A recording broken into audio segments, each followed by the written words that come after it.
What's up, guys? Welcome back to the channel. Here we are with another reaction video. In this one, we have Anand Ranganathan exposes terrorism, forced conversions, discrimination against Hindus, and free speech. Now, before we can dive into this video, if you guys happen to enjoy it, please do not forget to smash that subscribe button and give the video a like. Also, if you would like to support this channel by becoming a member, you will have access to all kinds of exclusive benefits that I think you would enjoy. Let's dive in. For anyone to say that terrorism has no religion, I think it's just wild. More than rearming Hinduism, we need to disarm Abrahamic religions if Hinduism is to survive. Allama Iqbal, the poet who was supposedly called the ideological father of Pakistan, his grandfather was a Kashmiri Pandit. There are two religions in this world that are intent upon destroying every other religion, and they are Christianity and Islam. Only way to make peace with them is to embrace them. A 20-year-old, I think, boy from Maharashtra who advocated people not to go to Ajmer Dargah. He was thrown in jail because he offended the religious sensibilities of Muslims. Hate towards Hindutva is essentially a hate towards Hindus and Hinduism. Namaste. Subscribe to our channel It's to stay up. crazy. I truly don't understand why people have to try to force people to convert to what you believe. Like, that truly baffles me.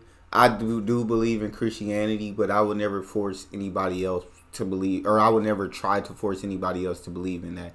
I feel like everybody has their own beliefs and their own belief system, and everybody should be accepted for their belief system without somebody trying to change what they believe or somebody, right? Because just because we believe in different things doesn't mean either one of us are wrong. We just have different beliefs. And I can't stand people who think like their religion is just the only correct religion and every other religion is wrong. And if you don't listen to my religion, like, you're going to hell. Like, using Christianity as an example. No, if you don't believe in Jesus Christ, you're going to hell. So by that, every other religion is, if you believe in those, you're going to hell. That baffles me, and that's such a ridiculous notion. I absolutely hate that notion, and I hate when people say stuff like that. It's like, people have different beliefs, and that's fine. Like, the world was made so everybody could be different. No two people are the exact same. So for you and me to believe in something different, neither of us are wrong. We can love and respect each other and have different beliefs. But let's go ahead and listen to this. I do think he was right when he said two religions that are out to destroy every religion are Christianity and Islam. I do think he is right about that. Updated with our regular videos. Like the video and do leave a comment below so YouTube recommends this to more like-minded souls. And do share our videos with others to help spread the message. Shalom, everyone. First of all, congratulations to my very dear friend Vamsi. It's a real privilege and an honor. I think it's a very serious question that Ashish asked. And first of all, thank you, Ashish, for taking the names of the deceased. And I'll just add to that, the tragedy was that as many in the media now, the reports are coming out, are saying that T2 Sahani, one of the names that you took, is a 2-year-old boy. He survived the initial terror attack. So the terrorist bullets did not get him, got the driver. The bus fell down into a gorge. So T2 Sahani was alive. He was unhurt in that sense. But then the terrorists climbed down the gorge. And for the next 1 hour, they fired at the bus wreck, and that is what killed T2 Sahani. So for anyone to say that terrorism has no religion, I think it's just wild. That's truly heartbreaking. I can't stand terrorism. I can't. It's just evil. It's purely evil, and I hate that we live in a world where evil exists. That frustrates me to no end. You know, let's just accept that. We've reached a stage where I think even though in our hearts and minds we want to say something that is the truth, we are being prevented from saying so. I would like to say 3 or 4 points, Ashish, if I may. I think more than rearming Hinduism, because I read the first edition, and I've skimmed through this. I agree with all your premise, but I would like to say more than rearming Hinduism, we need to disarm Abrahamic religions if Hinduism is to survive. What do I mean by disarming? I mean legally disarming.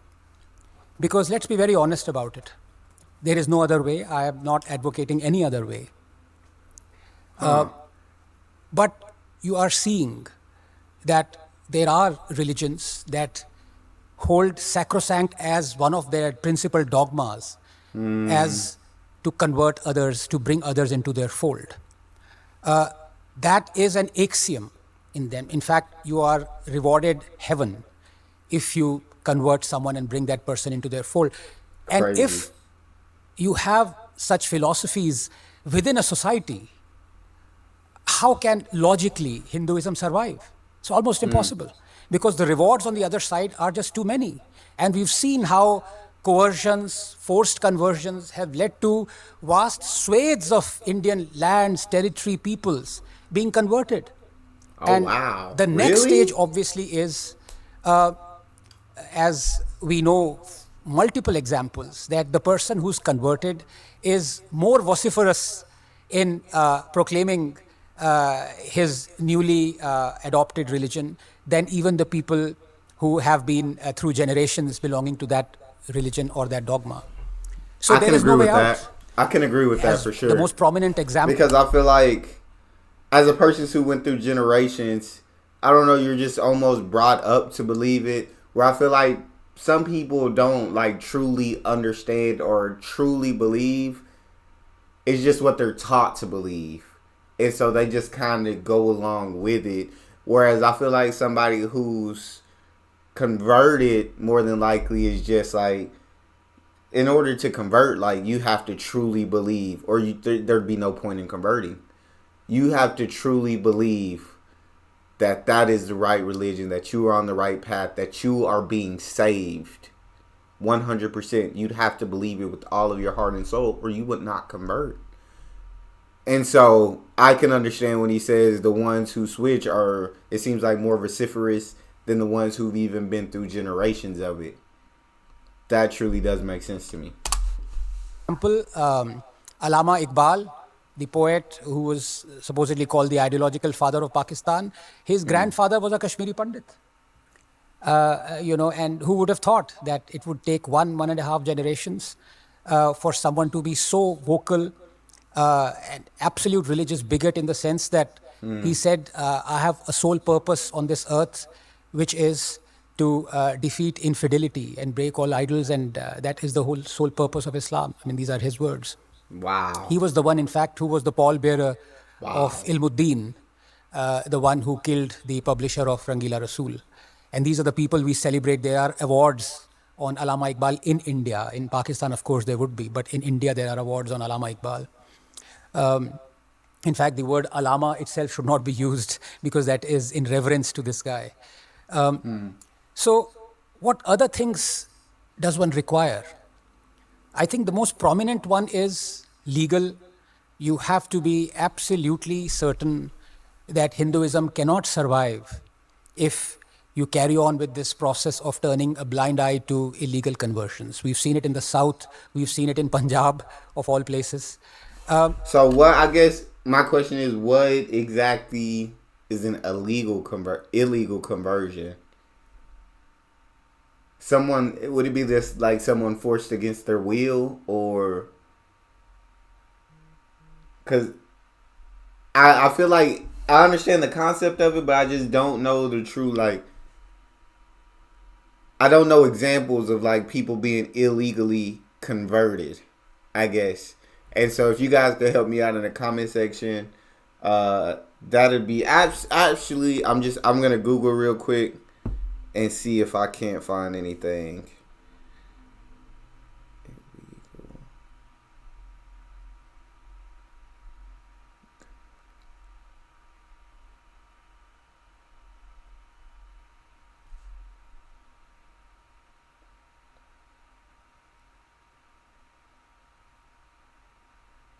So, conversion due to force or inducement or by fraudulent means. Okay. So you can't force anybody to convert. You can't do it by fraudulent means or induce. No one seems to be acting on this. But more important than that, how are we rearming Abrahamic religions? And I don't want to go back to the book that I've written, but I think it's fairly clear that if you keep on discriminating against Hindu places of worship, Hindus, their ways of rites and beliefs, and keep on looking the other way, not just that, keep on appeasing the people who belong to other faiths, you are in fact disarming Hindus and rearming legally the other faiths that even Rabindranath Tagore said 150 odd years ago, 130 odd years ago, that if there are two religions in this world that are intent upon destroying every other religion, and they are Christianity and Islam. And he also said the only I can way agree with that. to, I might be paraphrasing, but he said the only way to make peace with them is to embrace them. So he was also, sorry to sound despondent because Sai is obviously here, but the fact is there is no way out.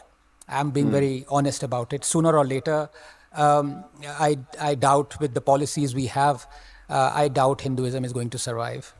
The fact that Really? you are in exile 33 years, 34 years after 700,000, 500,000 of you then were driven out.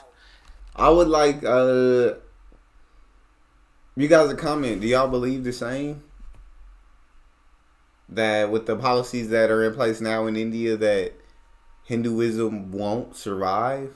Because to me, when I started watching videos, it seemed like Hinduism was very alive and well. So many Hindus in India, like it was one of the biggest religions, or if not, is Hinduism the biggest religion in the world? I'm not completely sure. If not, do y'all think it would really, like, with the policies in place now, do y'all agree that, like, with him, that it would actually die out? Hindus driven out of lands that belongs to Hindus, and no government cutting across party line has done anything. I'm seeing you. It is in one sense a pleasure, but in other sense it's really painful. I don't know how to deal with this. I don't know of any large country, Vamsi, where people, the majority are refugees in their own land. I mean, do you find Germans as refugees in Germany, Brits as refugees in Britain? But there are 700,000 Hindus, majority population of Jesus. India as refugees in this country. Where did we go wrong? Wow. How difficult could it be? And we've reached a stage now where when a person repeats what the Accountant General said in 2019 of a model to rehabilitate safely and securely 700,000 Kashmiri Hindus victims of genocide, that people are interpreting today as a call for genocide. It is so bizarre. You feel, as Christopher Hitchens said, for how long will we keep on answering things and keep adjusting to the views of the fanatics? Because they are intent upon misinterpreting you, and they will do so. They are intent upon looking for provocation in whatever you say. It is degrading. It is embarrassing to adjust to them. But what is the alternative when people think like that? We possibly wait for death to rid us of our remembrances. I think that is what it is. We are intent upon telling Kashmiri Hindus, wait till age gets you, and maybe then you would be at peace. There is no other way to reconcile with this, what has happened. 7 lakh refugees in this. Couple of other points about Hindutva especially. Is crazy. 700,000 refugees, Hindu refugees in your own country is absolutely wild. We live in a country where we have laws, for example, Section 295A, that prosecutes and arrests people for offending religious sensibilities, and this is always subjective. What is offense, what is not. Exactly. For example, what Udaynidhi Stalin said, wanting to eradicate Sanatan Dharma, and he is still roaming free. Whereas one 20-year-old, I think, boy from Maharashtra who advocated people not to go to Ajmer Dargah, he was thrown in jail because he offended the religious sensibilities of Muslims. And no newspaper or media covered it. They covered it only after he emerged from jail after 45 days. This is the country. And even though the Supreme Court judgment says that the state police must take immediate action if somebody offends religious sensibilities, file an FIR, file a case. Tamil Nadu, obviously, police did not file a case against Udinidhi Stalin. So this is a subjective matter. Yeah. I completely agree when somebody has to decide what's offensive and what's not, because many people are offended by different things. So what's offensive to me may not be offensive to you. And so it's very hard to judge what's offensive and what's not, who's judging in that situation, and it is a very subjective thing. Can we say things or abuse Islam like the way we abuse Hindutva? If we do, we'll be thrown in jail, we know that. So why do Hindus accept when the left and the Islamists and the non-Hindus abuse this word or this philosophy, Hindutva, rampantly? They do it because they actually mean to abuse Hindus or Hinduism, but if they do so, they run the risk of offending religious sensibilities. So they've found this nice kind of detour that they will, whatever abuse they want to shower on Hinduism, they use the word Hindutva. But besides the fact that there is a 1995 Supreme Court judgment where the Chief Justice at that point of time was hailed as the panacea of liberalism, Justice Verma, says Hindutva is the essence of Hinduism. It is what Hinduism is. And that judgment was based on the teachings of a lot of other Hindu philosophers as well, Radhakrishnan, yes, being one, Ramakrishna, Paramhans being another. So I want to ask, as a free speech absolutist, I don't want 295 to be there. But in the time it is there, why are people prosecuted for abusing Islam, but not abusing Hindutva? Especially when I have thrown this a challenge. Name me 5 things for people who deride Hindutva. Name me 5 things that are there in Hindutva that aren't already there in Islam. 5. Just 5. Open challenge.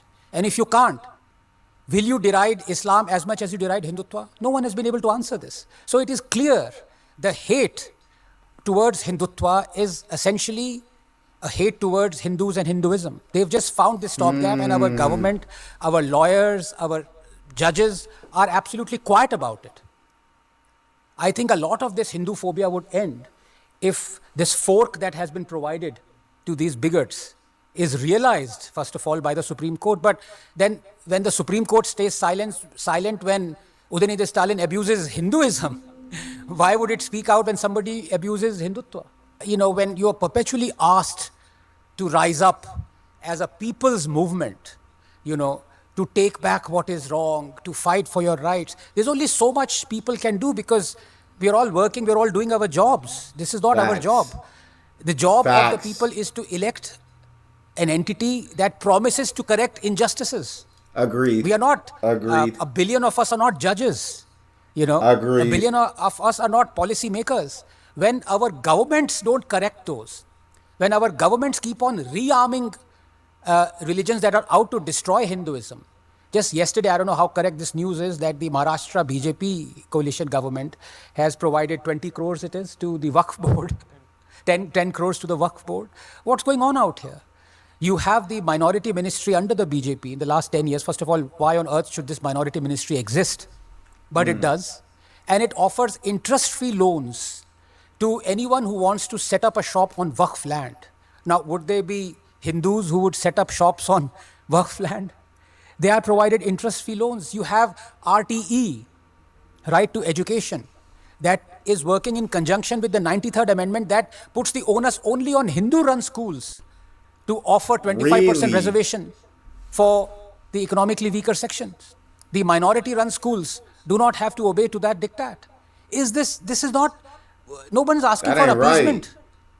People are asking to remove the discrimination that is happening against Hindus and Hinduism. I'm not even going to Hindu temples. I'm not going to Places of Worship Act. I'm not going to the draconian nature of many legislations or the Waqf Act. I'm just talking about these are commonsensical, plain, logical and rational discriminations that are happening. And if for the last 10 years you're not able to remove them, do you plan with massive majority, you plan to remove them with a coalition government? Thank you, Anand. It sounds like, to me, spot on. It sounds like, if everything you're saying is correct, it definitely sounds like discrimination against Hindus and Hinduism. If one religion can be offended and nothing happens, or another, you offend another religion and you have to go to jail for 45 days, and none of the judges, none of the lawyers, nobody that is elected is doing anything about it. 100%, it sounds like discrimination. And I can only go off of this video and what I heard in this video, and it's not right. Like I said at the beginning of the video, I believe people should be able to believe what they want to believe, as long as those beliefs don't harm other people. As long as your beliefs don't harm anyone else. If your beliefs harm others, then, I mean, you should, first of all, you should ask yourself, is that something worth believing? Second of all, that just shouldn't be allowed. That should be illegal. Now I say that, and I know that Christianity has been used in so many genocides, so many deaths, so many natures of offense, so many different things. I think when it comes to Christianity, my beliefs are, I want to say I make up my own beliefs within Christianity, but I feel like that I kind of do. I don't follow the Bible to a T. I just do believe there's things in there that don't make sense to me, that actually don't coincide with other parts of the Bible. So there's conflicting issues, and so I'm like, I don't know about that. But I also never studied the Bible like professionally, so I just believe in Jesus Christ. I believe in God, and I don't believe like all the phobias, there's a lot of things. I just really believe in loving one another and treating everybody with respect, and just being a good human being, just being a good person. I believe in a God that wants that, and not a God that wants you to hate your neighbor because of their sexuality. I don't believe in a God that would want you to go to war and kill other people in his name. I don't believe, because that just doesn't sound right to me. But that's all we have for this one. Let me know what you guys think in the comment section, and if you enjoyed that, I'd love you guys to check out the next video. Also, don't forget to subscribe and hit the like button. See you on the next one.